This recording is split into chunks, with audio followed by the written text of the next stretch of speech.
Messieurs, j'espère que vous allez bien.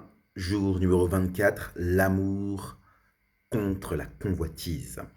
Je vous ai pas oublié, c'est vrai que je vous envoie la vidéo un peu tard, mais on est dans ce challenge par rapport au couple et avoir une union plus forte. Et le temps euh, passé dans le couple, c'est quelque chose d'archi important. Donc, j'essaie aussi de consacrer le temps nécessaire pour la famille, quitte à envoyer les vidéos un peu plus tard. Rentrons dans le sujet, jour numéro 24, l'amour contre la convoitise. Vous vous souvenez de l'histoire de Adam et Ève qui possédaient tout lorsqu'ils ont été créés, ils ont été créés parfaits. Ils avaient Dieu lui-même qui pouvait avoir des conversations, ils avaient vraiment une relation, une connexion avec Dieu.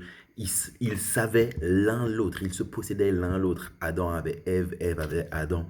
Ils étaient l'un avec l'autre, ils avaient de la nourriture, ils avaient un jardin, des animaux, la nature, tout, ils possédaient tout.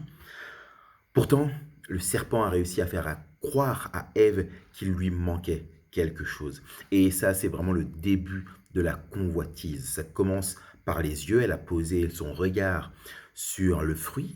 Ensuite, la chose est née dans son cœur. Elle s'est dit, ah tiens, ce fruit a l'air intéressant pour ouvrir l'intelligence et tout ça et tout ça. Et ensuite, ça a donné cours à ses actions. L'œil, le cœur, les actions.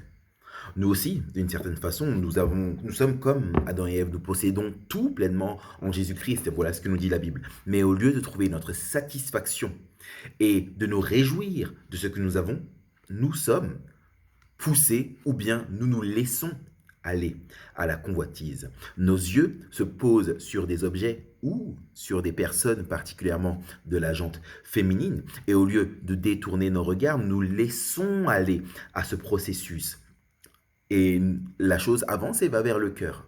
Ah tiens, je serais tellement plus heureux si. Qu'est-ce que ça serait si seulement, j'aimerais tellement que c'est des choses qui vont naître dans notre cœur. Ça va donner lieu à mille et une pensées. On va faire mille et une comparaisons, se faire mille et une fantaisies et rester, méditer sur ces choses-là. Puis, à un certain moment, ça va donner cours à des actions. On va aller cliquer sur un site X ou bien sur une photo ou bien commencer une discussion avec une collègue sympa ou bien commencer à regarder de plus en plus de choses sur Instagram, des photos de plus en plus dénudées, des choses vraiment qui sont le fruit de la convoitise. Plusieurs problèmes à la convoitise. Le premier, c'est que la convoitise, c'est comme en fait quelque chose avec lequel on commence au début, on a dit les yeux, et ensuite, au lieu de détourner le regard, on va rester dessus, et ensuite, dans le cœur, c'est, ça nous fait croire que on n'est pas heureux, qu'on a quelque chose, la vie que je mène aujourd'hui ne me convient pas, ou ne me convient plus, ou ne me suffit plus. Je serais heureux, je serais bien seulement si, seulement lorsque, si seulement j'avais. Pourtant, la convoitise, c'est un mensonge. La convoitise nous fait croire que on sera heureux seulement si on avait ça. Pourtant, on sait très bien que ce qui se passe, on a dit le cycle, c'est les yeux, le cœur, l'action, mais ce qu'il y a après, c'est la honte et les regrets. C'est pas œil, cœur, action et ensuite plus de joie. Non, pas du tout. Si on suit le parcours d'Adam et Ève, c'était œil, cœur, action, elle a pris le fruit. Ce qui s'en est suivi, c'est la honte, j'étais nu, regret.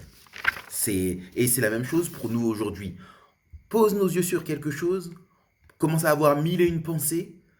Ah, ça peut prendre un mois, un an, une seconde. L'action, et ensuite, c'est le regret, la honte et le regret. La convoitise, l'ennemi réussit toujours à nous faire croire que si on possède ça, si on a ça, si seulement, si elle était plus comme ça, si elle était moins comme ça, si elle était comme elle, si elle avait ceci comme elle, si on sera plus heureux, on sera mieux. Aujourd'hui, dans ce qu'on est, l'état dans lequel on est, non, c'est pas suffisant, c'est pas bon. Et ça va donner quoi dans nos mariages? Jacques 4, verset 1 nous le dit. Jacques 4, au verset 1, voici ce qu'il est dit. D'où viennent les luttes et d'où viennent les querelles parmi vous? N'est-ce pas des passions qui combattent à l'intérieur de vous?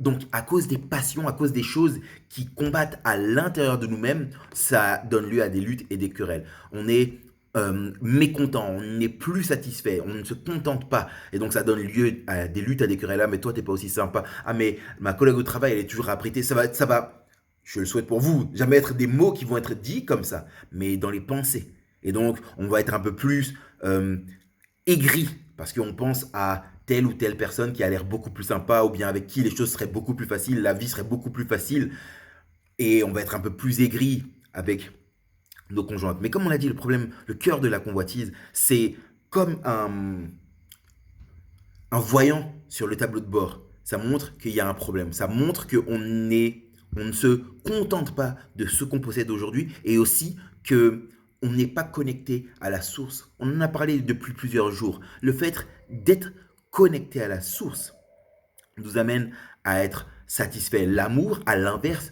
de la convoitise, se satisfait en Dieu et choisit de se réjouir et de se contenter de ce qu'il possède, et en l'occurrence de la femme qu'il possède. Je reprends, l'amour se satisfait en Dieu et choisit de se réjouir et de se contenter de ce qu'il possède ou de la femme qu'il possède. La convoitise, ça peut prendre plusieurs formes. Ça peut être une voiture, ça peut être un poste, ça peut être une position au travail, ça peut être mille et une choses. C'est vrai que souvent, ça va être avec des images, des photos, des femmes, mais ça peut avoir toutes les formes possibles et inimaginables. Mais à l'inverse, l'amour se contente, se satisfait de ce qu'il a.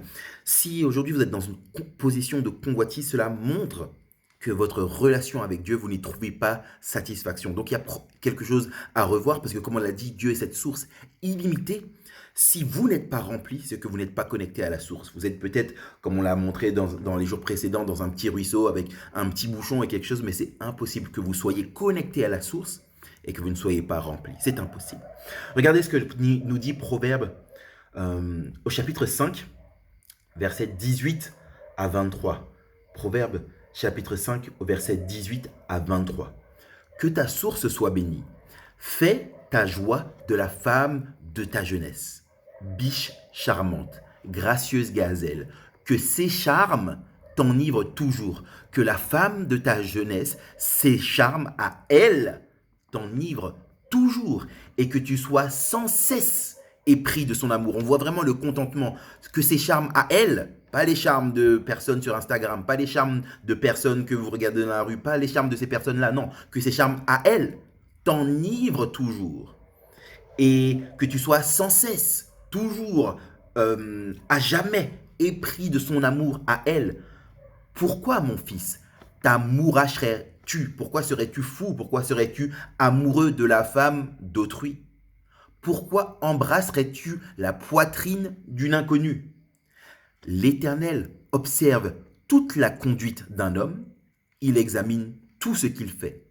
Celui qui fait le mal sera pris dans ses propres méfaits. Il s'embarrasse d'un filet tissé par son propre péché.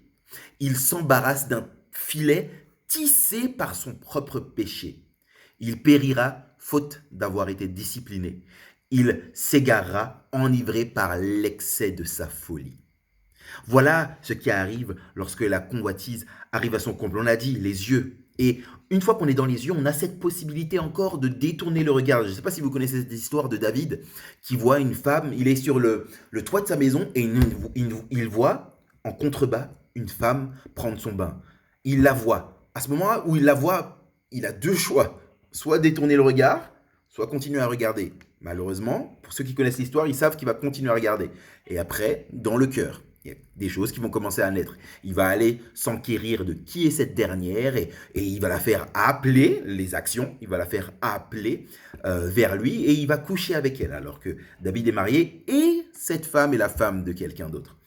Ensuite, ça va donner lieu à toute une sorte de péché pour aller couvrir ce qu'il a fait, etc., etc., etc. On ne va pas rentrer dans cette histoire, mais Proverbe nous invite vraiment à être enivrés de notre femme, des charmes de notre femme, à être sans cesse épris de son amour à elle et de ne pas nous amouracher de la femme d'autrui, d'embrasser la poitrine d'une inconnue.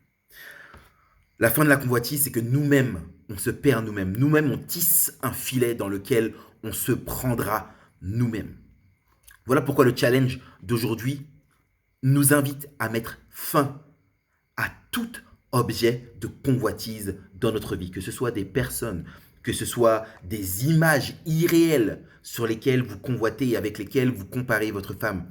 Aujourd'hui, le challenge nous invite à mettre fin à tout cela et à remplacer ces choses par les sûres promesses de Dieu et un cœur rempli de son amour et satisfait par son amour. Comme l'a dit Proverbe également, choisissez, décidez de vous satisfaire, de vous contenter et de vous réjouir de la femme que vous avez aujourd'hui. Le rapport, c'est celui-ci. Qu'avez-vous identifié comme objet de convoitise dans votre vie? 2. Qu'est-ce que la convoitise dans votre vie vous coûte? Qu'est-ce que poursuivre la convoitise dans votre vie vous coûte? Voilà, bon courage à vous. Je vous dis à demain et prenez soin de vous. Ne lâchez pas. On est au jour numéro 24. On arrive tout doucement à la fin et j'espère que vous avez des améliorations dans votre mariage, mais surtout dans votre relation avec Dieu. Soyez bénis.